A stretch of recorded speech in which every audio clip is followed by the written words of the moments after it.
玉峰哥，现在日本民众现在人人自危，他们现在发生了一件事情，难道真的全日本都要拥有枪了吗？他们怎么没有办法想到，只是去一个娃娃机里面夹娃娃，你看到这个枪竟然是可以击发的。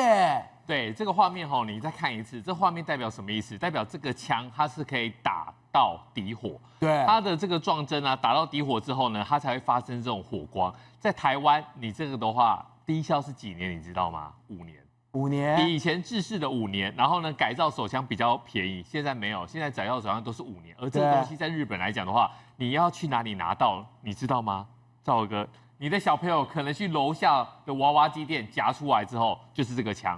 因为这个枪在日本，它做的非常的小巧，非常的可爱。对。然后呢，你有看过黑道拿枪还有说明书的吗？不可能嘛！而看哦，这个警视厅他们拿出来了之后啊，大红色的枪，对，绿色的枪，白色的枪，他们都没有想到说这个是有杀伤力的。对，他们检验之后啊，这个竟然可以达到20焦耳。夹娃娃机去里面夹枪，夹出来的枪。真的装上子弹，那是可以杀人的。对，而且你看看哦，它有多少特别的一个样式，你都以为这个是信号枪，然后你都以为说这个是一般的左轮，甚至呢这么卡通的颜色，你会觉得说这个东西就是很单纯啊。这是水枪吧？不是，这个是真的非常可怕，它是有击发能力，而且是有杀伤力的。然后呢，从娃娃机里面把它给夹出来，而现在来讲的话。这一类的枪支都是从大陆进口的，从中国进口到日本，然后呢，现在流通已经有几支了，17000多支对，而警方一直想办法去回收，只回收了5000支，5500支左右。现在表示说什么？你在路上如果有小朋友拿着枪，我们有时候在公园看到小朋友，哎，小朋友好可爱，小朋友不是拿一个玩具铁枪，pew pew pew pew pew，你要小心。如果是拿这种枪的话，这个击发下去的话，可能是有杀伤力的，会出事，还有1万多支哎，还有1万多支。然后我们讲到一个重点，就是日本的警方来讲，大概的20焦耳，20焦耳是什么概念？20焦耳就是警方拿到一把枪之后呢，要看你到底是玩具枪、道具枪，还是有杀伤力的。简单来讲，台湾的警方也是一样。什么叫有杀伤力的？有杀伤力就表示有分数的。20焦耳你要送去刑事局鉴定，可是呢，一般来讲的话，派出所每次要送刑事局不是很麻烦吗？你去拿一个伯朗咖啡的罐子，不是一般的那一种可乐捏下去就碎了、哦。那个伯朗咖啡的它是马口铁的，如果你打穿的过去，那就是超过20焦耳。20焦耳就是有杀伤力的，所以呢，这些枪来讲的话，其实都是非常可怕的。而这些枪支到底是哪边来的呢？这些枪支就是中国大陆进口的，他们觉得说这个是。故意要把它进口进来的，你可以打到底火，代表什么意思？代表它可以装填真正的实弹。然后你要怎么打出去？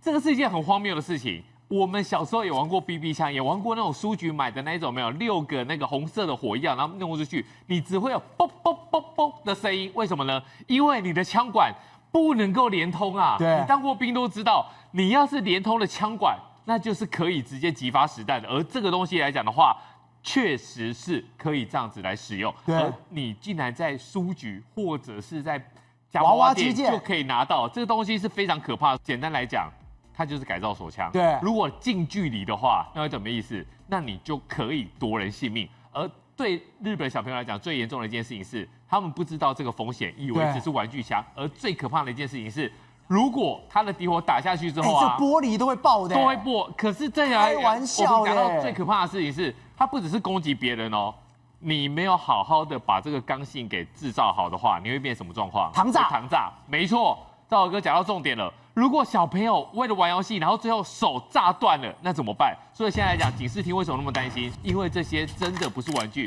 而是有杀伤力的改造手枪。宇轩，今天日本发生一个大家都很关心一个抢案，因为这种金额很高，4亿日元，没想到竟然是这种在闹区上野的街道上面。没想到竟然是中国人拿那个行李箱装了一大堆钱，被人家喷辣椒水之后就抢了这个4亿2千万日元。我就觉得越想越奇怪，为什么？根本就跟地下汇兑、跟洗钱是有关系的。最关键是什么？现在中国人竟然在日本搞宝可梦卡的洗钱了。我跟你讲啊，这叫夜路走多了也会遇到鬼。现在给你遇到了吧？为什么呢？因为我先跟你讲这个场景有多奇怪。被害人呢是5名20到40岁，有中国有日本人的这个年轻的这个分子，有男有女。结果他们莫名其妙呢携带了将近快要1亿台币的现金哦，说我要跑到羽田机场去。对，各位，夜黑风高，晚上9点半，3个行李箱，对，然后几个年轻男女带着1亿元去机场，你不觉得光想这画面就很怪吗？然后更怪的事情来了，当他们到了机场的时候呢，突然间也不知道哪里冒出来的3个我们讲的蒙面大盗来哦，冲过来3名男生，然后对着他们呢就开始喷辣椒水、喷催泪瓦斯，然后把这个钱就这样给夺走。就夺走之后，你知道他们干嘛吗？飞往香港要洗钱的嘛。这些人就是要带着这些钱去洗钱的嘛，做地下汇兑的嘛。他说什么？他说5人从事将日币兑换港币的工作，受人委托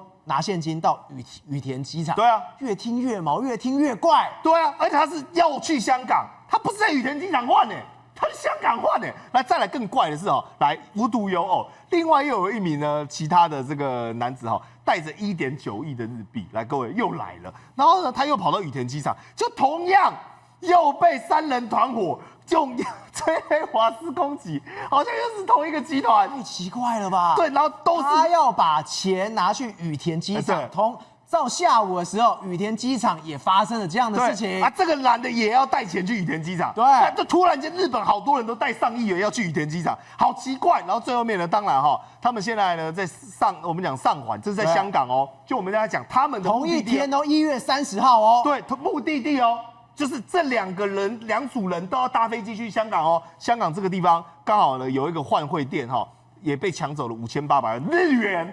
在香港又是被抢日元，所以我跟各位这黑吃黑了。但你以为这够离奇吗？不是，中国人现在想到要洗钱哦，已经想到疯了。那他们最新的想法是什么吗 ？Pokemon get 到了这，就那个宝可梦。宝可梦拿来洗钱？哎，对，人家宝可梦是就决定是你了，皮卡丘，对不对啊？皮卡丘不能装在宝可梦，就决定是你的小火龙。就照，你知道他们的神奇宝贝球是什么吗？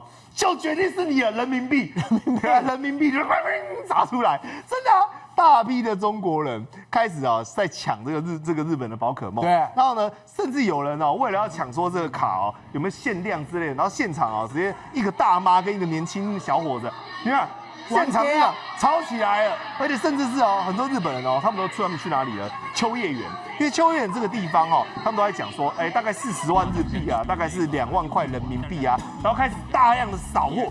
几十万日币，这样把所有的宝可梦卡给收集起来。我知道这时候你就问哦，那收集这些要干嘛，对不对？来照合，他们是用刷卡。对，什么叫用刷卡呢？我今天拿着中国信用卡，因为我不能带现金嘛。对，我在日本我刷了数百万日元的宝可梦卡片，然后你知道接下来我要干嘛吗？来，跑去2级交易中心，你就看到很多中国人带着一个纸袋，里面全部都装宝可梦卡，然后干嘛呢？等开门。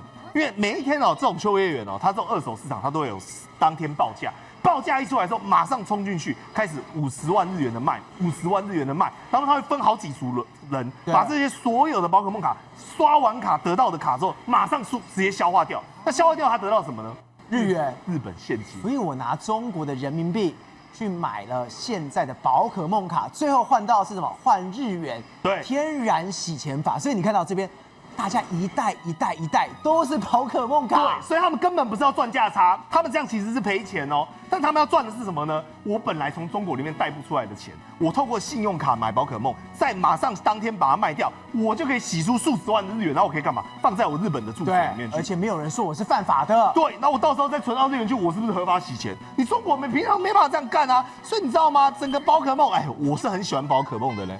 这个皮卡丘这么可爱的皮卡丘，结果变成什么？你知道吗？变成钱罗。就是变成那个洗钱人家有毒螺，他是钱螺。哎，你怎么用宝可梦做这种事情？来，你看哦，更扯的是什么？连在美国，宝可梦都变成是我们讲的，很像跟黄金一样这种珍贵稀有物。因为这是美国 LA 哦，来照有抢匪哦，你知道他们冲进去里面，然后他开始在那边扫那个柜台那个玻璃。那你以为他们是要扫什么金饰啊、银饰，对不对？对啊，一定的。就你看，全部都是宝可梦卡片。他们在扫宝可梦卡片，大费周章就为了要抢、要偷。然后你知道这个笨贼，他扫出来之后，你知道吗？他还紧张，然后踉跄之后，整个宝可梦被撒在地上。就你知道最后面他们偷了多少吗？900万。900万，你以为没多少钱？对，900万，900万台币，就那几张卡哦。那甚至有人更硬，他就直接开始用砸的，砸毁之后还亮枪，就跟这个现场叫说大家都不要动。对，然后最后你知道他抢什么吗？抢了一只喷火龙。你是想说宇轩的笑话吗？不是，这一只喷火龙是限量版哦，价值呢30万美金，30万美金哦，抢刚好在里面哦。然后甚至呢，我们讲总金额包括还47万美金。它是孔金的吗？造了，我们刚才讲那个喷火龙觉得很贵，对不对？它这个哦，这是它的宝可梦卡，对这是一只皮卡丘，你知道它要多少钱吗？527.5万美元。呀，越来越离谱了。对，然后你看哦，它有证书，就它挂在脖子上的。所以完全贫穷是限制我的想象了。然后你知道出门哦，他都要带很多的保镖，然后带很多的整个 team，然后就围绕着他，但不是为了保护他，因为他摔跤选手是要保护那张卡片，对，很怕那张卡片被抢。所以你知道吗？在这种情况下，宝可梦已经变成是另类的我们讲的这种避风险资产。但是呢，只要有任何地方可以替代金钱的地方，就会变成中国洗钱的天堂。宏观取材，厘清真相，犀利精准，深入剖析，时刻掌握关键新闻时事，不漏接。老时段，新气象，我是钟浩和，关键时刻2.0，全新出击。